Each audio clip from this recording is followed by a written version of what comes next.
Ar galiu naudoti kitą įrenginį vietoje grąžto?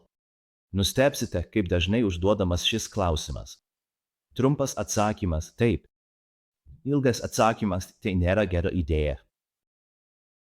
Dabar turime šį veleno sujungimo jungtį ir labai dažnai klientai naudoja automobilio poliruoklį. Vienoje pusėje jie turi 14 mm, kitoje 12 mm ir jie prijungia veleno jungtį prie poliruoklio, o tai suteikia papildomą sukimo momentą.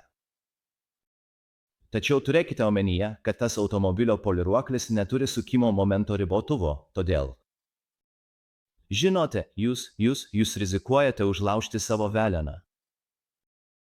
Vis dėlto bendra nuomonė yra tokia, kad po kurio laiko naudojimo paprastai pajuntate, kiek sukimo momento tas velenas gali atlaikyti. Iš šios pusės galiu suprasti, kodėl klientai norėtų prijungti jį prie kito energijos šaltinio.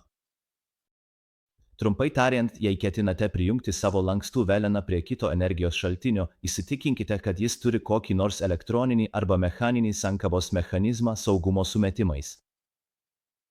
Ačiū, kad žiūrėjote.